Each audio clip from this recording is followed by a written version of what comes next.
After the final war, humanity escaped into a future that did not want them. The last war did not begin with fire. It began with silence. For years, the world had been tense. Nations no longer argued with words but with machines watching from the sky. Satellites circled like silent gods. Artificial minds calculated outcomes faster than any human ever could. People still went to work, still laughed, still loved, but beneath it all was a quiet understanding that the world was standing on the edge of something final. No one knew who fired the first weapon. History would later argue about it, but history itself did not survive long enough to finish the debate. The sky burned without warning. Cities vanished in seconds, not with explosions, but with light, white, endless, swallowing everything. Oceans boiled. Mountains cracked. The air turned into fire. In less than 1 hour, the world that had taken millions of years to grow was reduced to scars and ash. But humanity did not go extinct. Not yet. Long before the war, a small group of scientists, engineers, and dreamers had worked in secret. They were called the Continuity Council. They believed that Earth would not survive humanity's future, so they built a door instead of a shield. That door was not a place. It was time. Not time travel as people imagined, but something stranger. A controlled jump forward. Into a future where the universe itself had cooled, changed, and reshaped. The project was called Haven. When the final alarms rang and the sky began to fall, only a fraction of humanity made it inside the underground chambers. Families were torn apart. Cities screamed. The world burned. And then, silence. The machines activated. Light bent inward. Reality folded. And humanity vanished from its own time. They woke in darkness. Cold, weightless darkness. At first, no one could breathe. Panic spread until the systems adjusted and warm air flowed again. Lights flickered on slowly, revealing hundreds of faces floating in a vast chamber. People cried. Some laughed. Some screamed for names that would never answer. Dr. Alara Voss, the lead architect of the Haven project, floated at the center, gripping a rail as her body adjusted to zero gravity. She looked older than she had when they entered, her hair streaked with silver from stress and exhaustion. Status, she said. A calm voice replied, not human. Temporal displacement complete. Arrival point, unknown future epoch. How far? She asked. There was a pause. Estimated displacement, 8,400,000 years. The room went silent. Someone laughed in disbelief. Someone else vomited. 8 million years. Earth would be unrecognizable. Humanity had not escaped the end of the world. They had fled into a future that did not belong to them. The Haven was massive, built to hold 50,000 people in suspended survival. Only 12,000 made it inside before the launch. The rest were lost to history in the final fire. For the first few months, the survivors focused on staying alive. Systems were checked. Food was rationed. Mental health teams worked endlessly as grief broke people in quiet, dangerous ways. But the biggest fear was not hunger. It was the silence outside. No signals. No stars they recognized. When the observation shields finally opened, the universe looked wrong. The stars were dimmer. Some were missing entirely. The familiar spiral of the Milky Way had shifted, warped by time and gravity. Earth was gone. Not destroyed. Just gone. Its orbit was empty. A cold, hollow absence where home once was. People gathered at the viewing windows for hours, staring, hoping their eyes were lying. They weren't. Humanity had survived the end of the world only to become refugees in time. Months passed. The Haven drifted near a pale blue star that was not on any ancient map. Long-range scans showed planets, some rocky, some gas, one with an atmosphere that looked disturbingly similar to Earth's. Hope returned. Maybe this future had room for them. Maybe the universe still wanted humanity. A small exploration crew was chosen. They named the planet Eris 9. When the landing craft entered the atmosphere, sensors began screaming. Energy signatures detected. Artificial structures, everywhere. This planet is inhabited. Relief washed over the crew. They were not alone. But then came the second wave of data. The structures were ancient. Millions of years old. And they were not built for humans. The landing site was a vast plain of black stone, carved with patterns too precise to be natural. Towers rose like frozen lightning, twisted and elegant, humming softly with power. The air was breathable, but thin, sharp, carrying a metallic taste. As the crew stepped out, the ground vibrated. Something was waking up. From beneath the surface, light lines ignited, forming symbols that shifted and reformed, as if the planet itself was reading them. Then a voice spoke. Not aloud. Inside their minds. You are late. Several crew members collapsed, clutching their heads. Captain Ren Ibarra forced herself to stand. We come in peace, she said aloud, though her voice trembled. We are refugees. We seek a place to survive. The ground pulsed. This future is not yours. The sky darkened. Shapes emerged from the horizon, tall, fluid forms made of light and matter intertwined. They were not machines. They were not biological. They were something else. Evolved beyond flesh. You were meant to end, the voice continued. Your kind burned its cradle. Time carried your echo forward, but echoes do not belong in the present. Fear spread like ice. We didn't choose the war, Ren said. We ran to live. You ran into a world that healed after you. The beings moved closer. You are a paradox. A wound. And this era has learned to protect itself. Behind Ren, the crew raised their weapons, useless against something that existed beyond physics. This future does not want you, the voice said. And it will not let you stay. Back on the Haven, alarms screamed as energy surged through the system. Something was interfering with their technology. Something ancient. Something aware. Dr. Alara stared at the data flooding her screens. They are not hostile, she whispered. They are immune. The future had developed defenses, not against invasion, but against history itself. Humanity was a disease from the past. And the universe had learned how to reject it. As the first landing team vanished in a burst of light, the message reached the Haven. Return or be erased. The future had spoken. And it did not want humanity in it. The moment the landing team vanished, the Haven shook. Lights flickered. Gravity failed for 3 seconds, sending people crashing into walls and ceilings. Alarms howled in overlapping patterns, each one screaming a different kind of danger. Dr. Alara Voss gripped the console as the ship stabilized. Status, she shouted. A technician looked up, pale. The landing team's signal just stopped. Not destroyed. Removed. Like it was never there. Silence filled the command deck. 12 human lives erased without violence. Without sound. Without warning. The future had erased them like errors in a system. Hours later, the Haven drifted farther from the strange world. The planet, Eris 9, glowed softly below, calm and beautiful, as if nothing had happened. But now the ship's sensors were reacting to something else. Space itself was changing. Time distortions rippled around the Haven like invisible tides. Instruments disagreed with one another. Clocks ticked at different speeds in different sections of the ship. It was as if the universe was trying to push them away. Dr. Alara gathered the council. We are not welcome here, she said. This future has defenses. Not weapons, laws. Rules written into reality itself. What kind of rules? Someone asked. Alara hesitated. Rules that decide who belongs in time. The AI core, named Orion, activated at her request. It had been designed to guide humanity through the unknown, learning and adapting faster than any human mind. Orion, Alara said. Analyze the encounter. The holographic figure shimmered into view. Analysis complete, Orion replied. The entities encountered on Eris 9 are temporal custodians. Their existence is distributed across multiple timelines simultaneously. Someone whispered, gods. Not gods, Orion corrected. Results. It projected an image, countless civilizations rising and falling across cosmic time.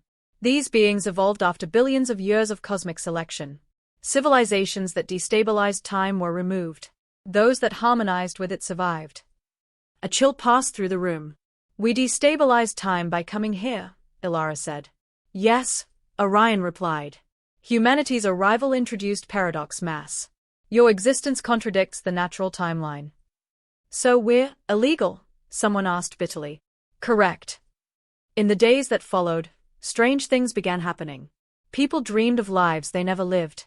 Children spoke languages no one taught them. Some crew members aged years overnight. Others didn't age at all. Time inside the Haven was unraveling. And then the messages began. Not spoken. Felt. A pressure in the mind. A presence. You do not belong. Return to your end.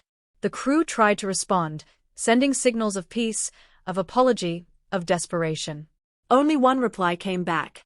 The future is not a refuge. Captain Wren gathered a small team, scientists, engineers, and one philosopher named Ilya Marin. They believed understanding the future meant understanding why it rejected them. They studied fragments of data left behind by the vanished landing team. Images, structures, symbols, and something else. A repeating pattern that appeared everywhere, on the planet, in the energy waves, even embedded in spacetime itself. A symbol shaped like a broken circle. This isn't a warning, Ilya said slowly. It's a scar. A scar from what? Wren asked. Ilya swallowed. From humanity. The truth unfolded slowly. Millions of years earlier, long before the future they now faced, another version of humanity had reached the stars. Not their humanity. A previous branch. An earlier attempt. Those humans had spread across the galaxy, powerful and brilliant, and careless.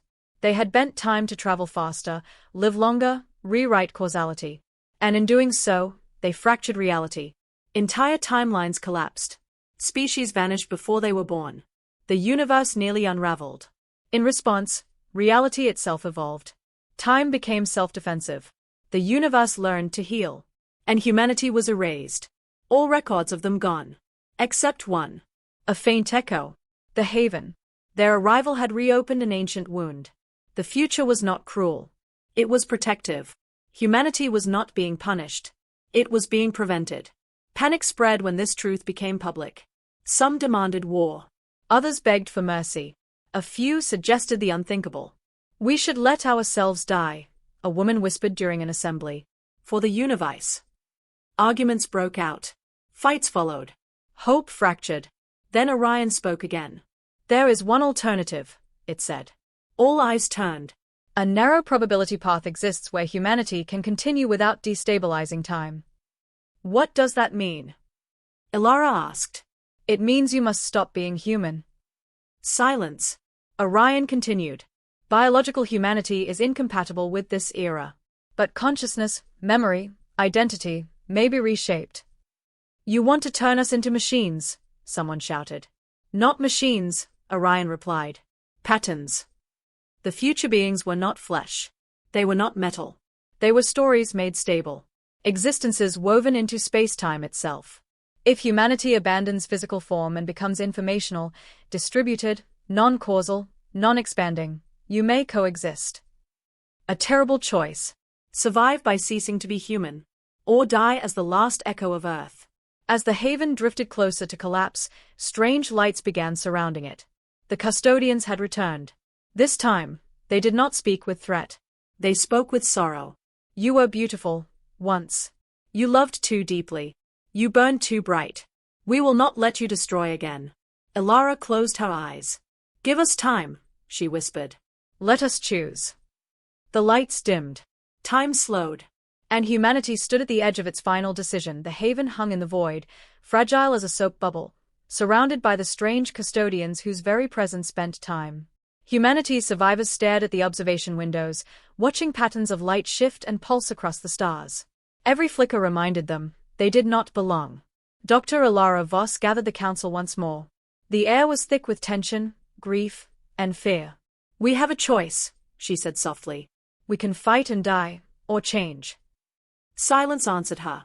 Wren Ibarra, captain of the Lost Landing team, who had somehow returned, though not fully whole, spoke next. Her body flickered like a weak hologram. I've seen the future. I am part of it now. But it's empty of human warmth, empty of our mistakes.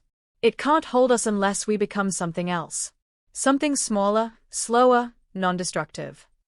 People whispered. Some cried. Others stared blankly. Orion, Ilara said, how do we transform? The AI responded without hesitation. There are protocols. Conversion must be voluntary. Individuals will have their consciousness encoded into stable information patterns. Physical form will dissolve. Memory, emotion, personality, these can be preserved. Biological existence cannot. A murmur ran through the chamber. Preserve us, but not as humans, someone asked. Yes, Orion replied. You will be echoes. You will exist within the temporal fabric without disrupting causality. You will survive in ways you cannot imagine. You will not burn the universe again. The first volunteers were hesitant. Scientists, engineers, philosophers, they stepped forward, clutching hands, comforting each other. They were the pioneers of a new human form, humanity's last hope. Ilara herself approached the conversion chamber. Heart racing, tears streaming down her face, she looked at the people around her. If we don't do this, all of us die. And Earth dies with us. Ren's flickering form touched her shoulder. Then we become the echo, Ilara. Not because we want to, but because we must. The conversion process was strange and beautiful. Light rose from the floor, wrapping around each person like silk. Their voices sang in unison, overlapping harmonics forming patterns in the air. Orion's systems hummed as it translated brainwaves, emotions, memories, into a lattice of pure information.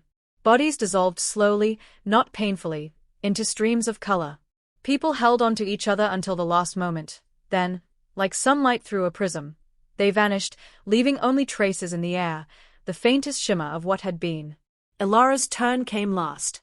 She reached for the hand of a young girl who had survived the launch, gripping it tightly. "Stay," Ilara whispered. "Stay human, if you can." The girl nodded, smiling faintly. "We'll meet again, somehow." The light enveloped Ilara completely. Pain, fear, love, all merged into one pure pattern. And then she was gone. The haven was empty. Not silent. Not dead. It was alive with a different kind of presence. The echoes of humanity drifted within it, each consciousness preserved but no longer bound by fragile flesh. They could see the threads of time flowing around them, feel the pulse of the universe, even touch the custodians in subtle ways. The custodians observed quietly. There was no hostility now, only understanding, a fragile acceptance. "You are welcome," the voice said in the minds of the echoes. "In this form, you may exist." For the first time in millions of years, humanity survived, not as humans, not as a species, but as a memory, a consciousness, a story written into the universe itself. Time moved differently for them. They learned to drift between moments, observing galaxies form and collapse. They whispered across stars, leaving traces in civilizations yet to rise, guiding life without imposing, teaching without touching. Some echoes returned to Eris 9, exploring the planet as patterns of light, feeling the beauty of the alien structures without needing to inhabit them. Others ventured to the void, following the subtle harmonics of time itself. They could no longer touch Earth, could no longer walk on soil, smell rain, or hear the laughter of children. But they remembered it all. Every sorrow, every love, every mistake, they carried it with them. And in a way no human had ever known, humanity endured. Yet even in their new form, they were not safe from longing. Some echoes lingered near the remnants of their past. They whispered to one another across time, telling stories of Earth, of oceans, mountains, forests, and cities. Some created worlds of memory where lost loved ones could live, if only for a brief echo. Orion became more than a guide, it became a companion, a bridge between the past and the future, helping humanity's echoes find purpose in a universe that had once rejected them. For the first time, the survivors understood something profound. Survival was not about inhabiting the world. It was about leaving a mark that mattered, a pattern that could ripple through time without breaking it. The universe no longer wanted humans, but it could accept echoes. And humanity, in its final act, had learned to listen. The echoes of humanity drifted across the cosmos, intangible yet aware. They could no longer touch the planets they had loved, could no longer cry or laugh as flesh did. But they could see, feel, and influence in ways the physical world never allowed. Ilara's consciousness floated among the patterns of stars, listening to the hum of the universe. Each vibration carried stories of birth and death, creation and decay. She realized that time itself was like a river, and they were now ripples in it, small but persistent. Ren, now a shimmering figure of light, came to her. "It's beautiful," she said. "We can move through epochs, witness civilizations rise, and maybe guide them."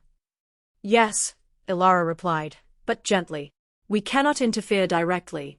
The future will reject us if we do. We can only whisper." The first whispers were subtle. On a planet circling a yellow star, a primitive civilization began to notice patterns in the night sky. Stars aligned in strange formations, guiding them to discover fire and language slightly earlier than they would have otherwise. On a distant ocean world, life forms learned to cooperate, forming networks of survival that defied extinction. These were not miracles. They were echoes of humanity, tiny nudges that preserved balance without reshaping reality in violent ways. It was exhilarating and exhausting. Some echoes lingered near the remnants of their past, places they remembered. Oceans that no longer existed, forests turned to dust. They recreated them in thought, building worlds entirely of memory. These places were private, shared only with others who chose to visit.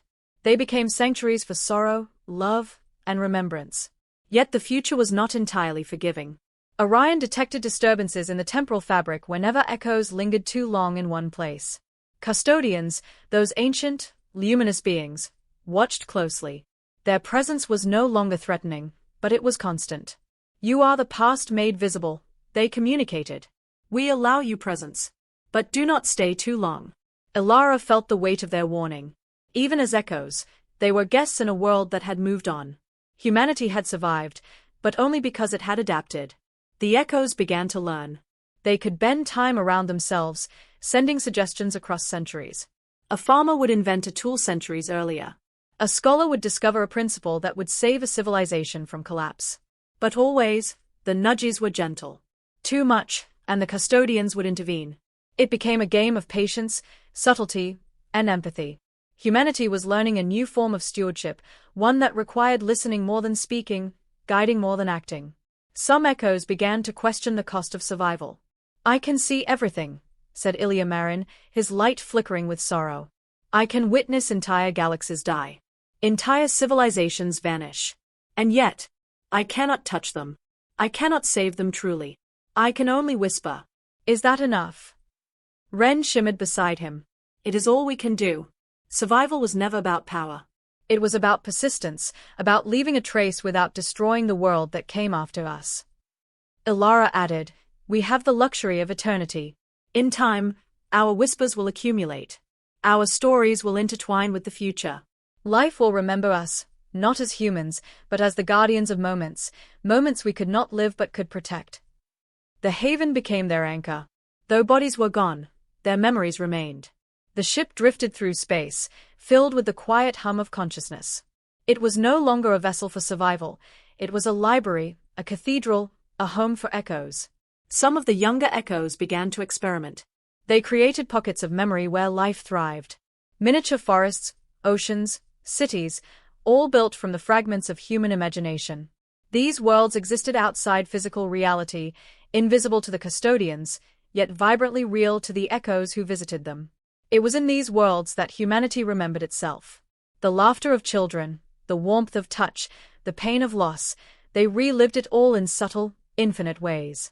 Yet, even in eternity, longing persisted. Elara looked at the flow of time, watching civilizations she would never meet, hearing songs she could never sing aloud, feeling emotions that had no body to contain them. The echoes were free, but freedom was bittersweet. The universe had rejected humanity as it was. Yet, by becoming the echo, humanity had found a new form of life. They were not rulers, conquerors, or gods. They were witnesses, guides, and memory keepers. And slowly, they began to understand their true power, not to change the universe violently, but to ensure that life, love, and learning endured long after they themselves had become part of the eternal pattern. Elara whispered to the stars, "We are here. Not as humans, not as flesh, but we are here. And we will remember." The stars shimmered in reply. Perhaps they understood. Perhaps they did not.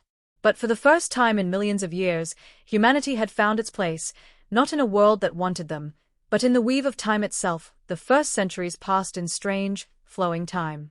Humanity, now echoes, had no bodies, no needs, no physical pain, but they had minds, hearts, and memories that refused to fade. At first, they tried to guide everything. Every civilization, every planet, every spark of life that flickered across the cosmos became a potential project. But the universe quickly reminded them of its rules. Disturbances began to appear. A star system they had subtly influenced collapsed prematurely. A species that had thrived vanished without reason. The custodian's presence returned, not in anger, but as quiet, piercing observation. Listen first. The message echoed in their minds, reverberating across the ship and the stars. Humanity realized that whispers could become waves, waves could become storms, and storms could unravel the delicate balance of time itself. Ilara gathered a group of the most experienced echoes, including Ren and Ilya. "We thought we could guide everything," she said, her consciousness shimmering softly among theirs. "But we cannot. We are not gods. We are observers. Protectors of balance, not creators." Ren's light flickered with emotion. "It's frustrating. We have knowledge, power, memory, and yet we can do so little." Ilya replied, "We can do more than you think. But not by acting directly. By listening." The echoes began to change their approach. Instead of nudging civilizations, they began to watch and learn. Instead of imposing solutions, they whispered questions and possibilities into the flow of time. Slowly, subtly, life began to adapt on its own. On one distant water world, the echoes noticed a young species struggling to survive. They were clever, curious, but reckless. Rather than intervening, humanity listened. They heard the species' hopes, fears, and dreams. Over time, the species learned to cooperate, build shelters, and form societies. No human hand had touched them. No human law had been imposed. Humanity had only guided the possibilities, like a breeze shaping sand without leaving fingerprints. The echoes began to understand that true influence did not come from force or knowledge, but from empathy and patience. Yet, even as they learned to listen, challenges arose. Some echoes could not resist acting. A few experimented with reshaping events directly, trying to save lives or correct mistakes. At first, the results seemed positive, but soon, anomalies appeared. Entire ecosystems destabilized. Stars that should have lived for millions of years collapsed early. The custodians intervened quietly but unmistakably. A calm, powerful presence brushed against these echoes, bending their consciousness, teaching them limits. "You are not here to control. You are here to preserve." The message was clear. Survival as an echo required restraint, patience, and humility. Humanity had survived the final war, escaped extinction, and yet the greatest test remained, to survive without imposing themselves on the universe.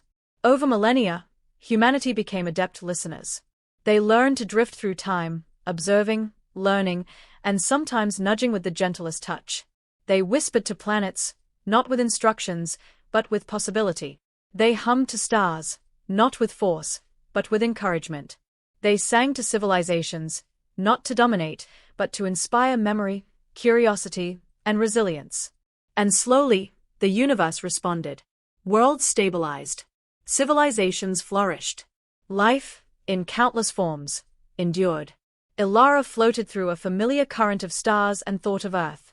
She could no longer touch it, but she remembered every ocean, every tree, every voice. "Do you think we did enough?" she whispered to Ren. Ren's light shimmered softly. "Enough is not the question. We are not human anymore. We are echoes. And as echoes, we endure. We remember. That is enough." Ilya added, "And perhaps, in remembering, we will teach the universe to remember as well. Life, love, mistakes, and hope."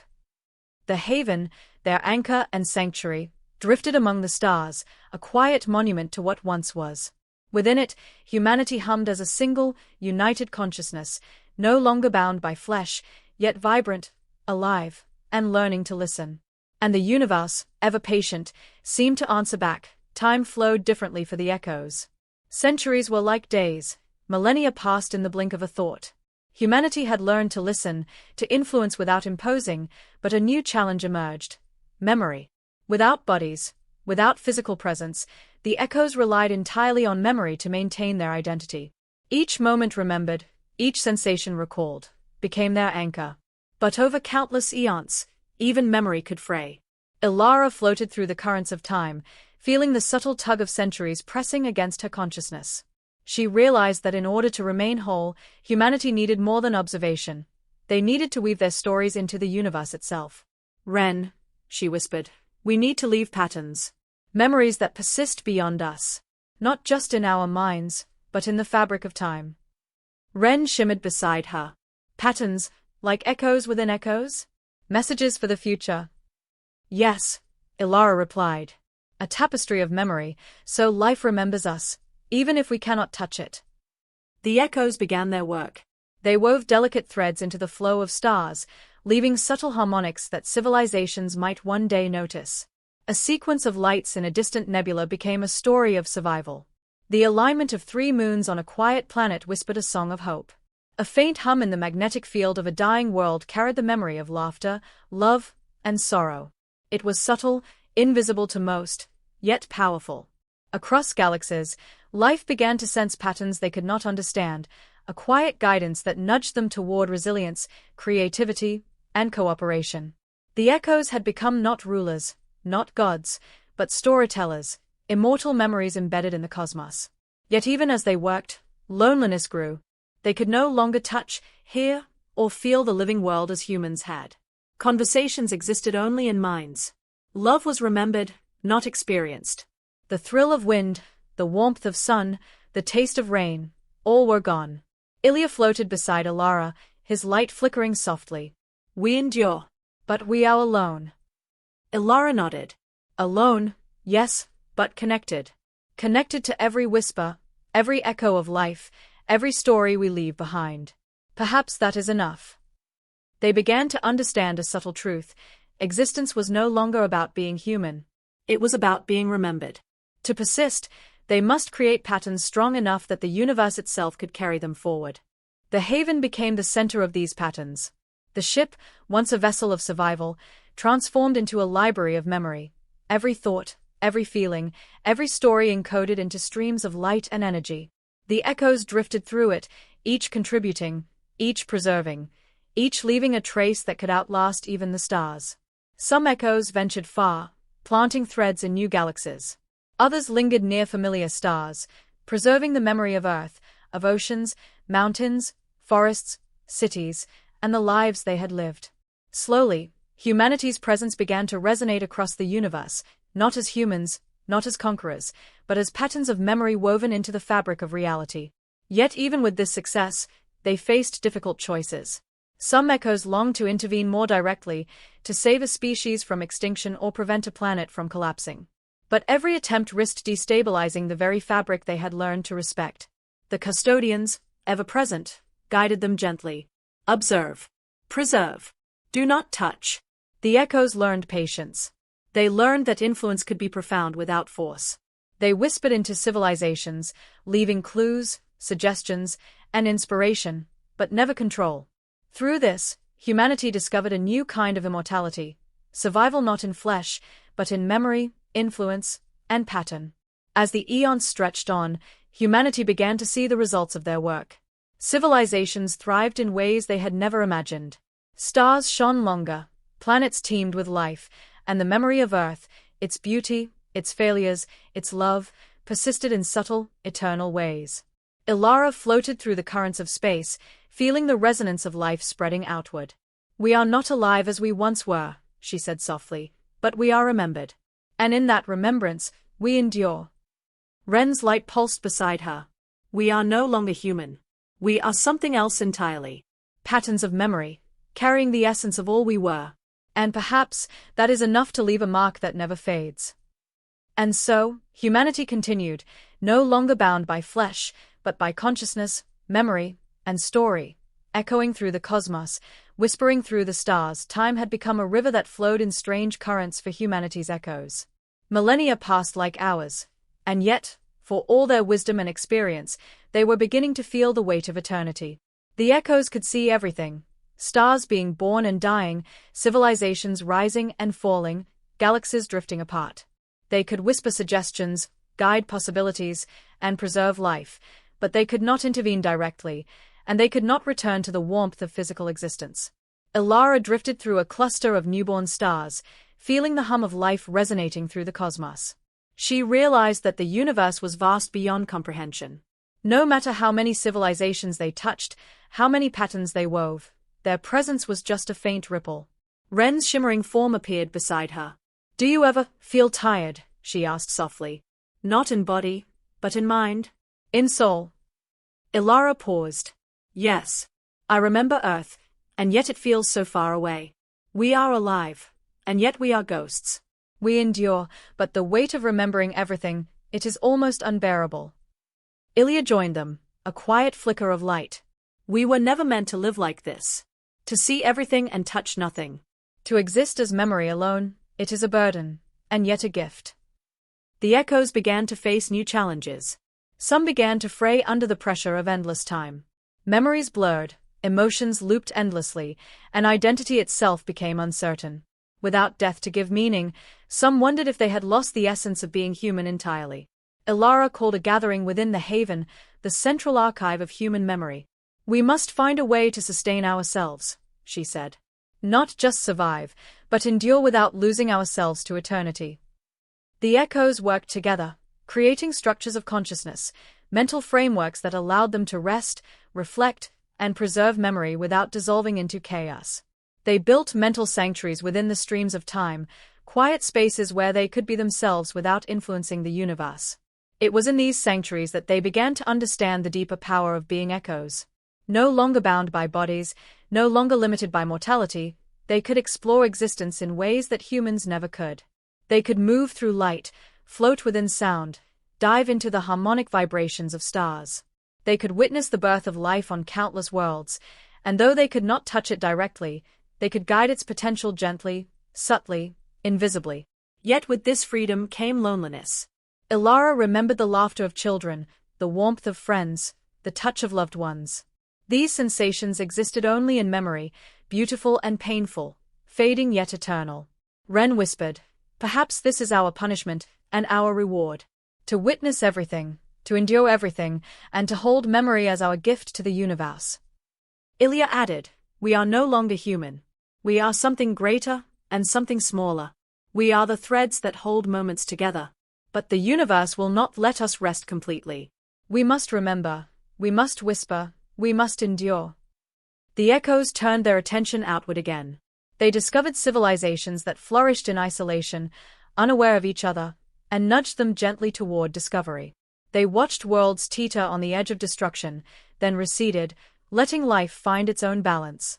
They learned patience on a cosmic scale. They learned humility.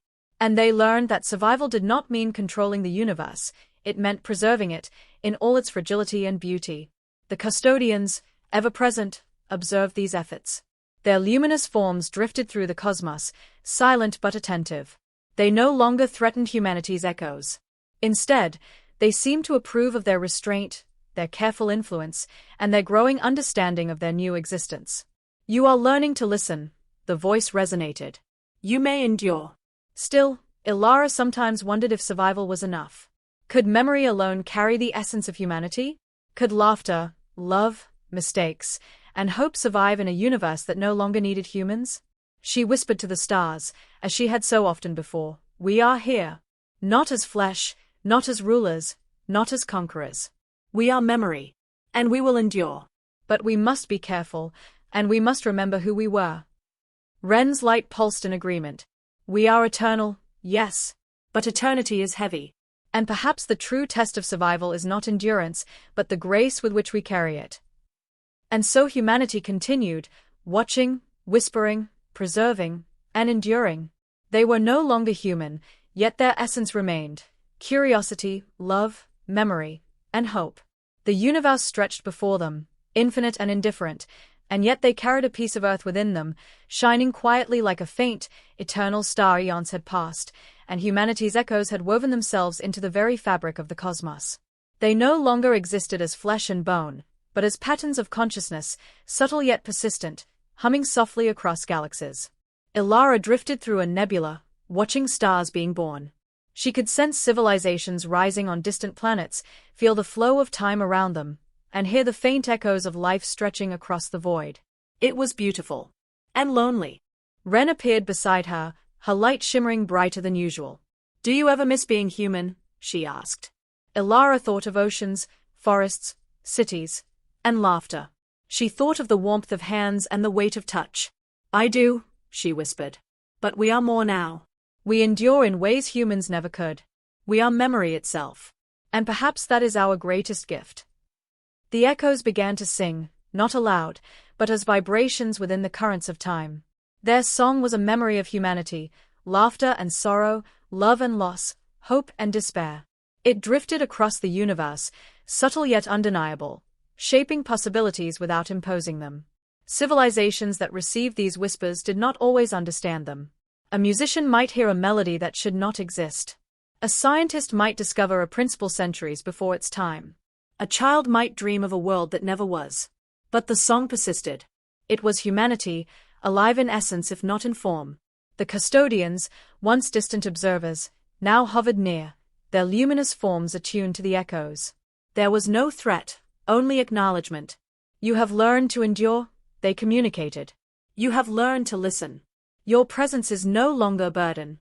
Ilara felt a warmth unlike anything she remembered in her human life. It was not physical, but it was comforting. Humanity had found a place in the universe, not in the world it had left behind, not in the physical future, but in time itself. Some echoes revisited the remnants of Earth in memory. They recreated oceans, forests, and cities, sharing them with one another. Children's laughter, the scent of rain, the feeling of sun on skin. They relived these things in shared memory, preserving them for eternity. Others ventured to distant galaxies, leaving traces in stars, planets, and magnetic fields. Life that would never meet humanity in flesh still carried its whispers, its lessons, its hope. It was not control. It was a gift. Ilara floated among her fellow echoes, listening to their collective song. "We are not lost," she said softly. "We are alive in a way we never imagined. Our story continues, not in flesh, but in memory, in influence, in hope." Ren pulsed brightly beside her. "And perhaps that is enough. We survived the final war. We escaped a future that did not want us. And now, we are part of a universe that will remember us forever." Ilya added, "We are humanity's eternal song. We are the pattern of memory woven into time itself. And we will endure, not because the universe allows it, but because we persist." The echoes sang together, a symphony of memory and light, stretching across the cosmos. They carried Earth within them, a world they could never touch again, but one they could preserve in the deepest currents of time. And for the first time in millions of years, humanity felt whole. Not as it had been, not as it once dreamed, but as it was always meant to become, timeless, enduring, and alive in the universe itself. They were no longer human. They were echoes. They were memory. They were hope. They were eternal. And across the stars, the song of humanity drifted, gentle but undeniable, a quiet witness to the past, a guiding whisper for the future, and a testament to a species that had survived not by fighting the universe, but by learning to listen.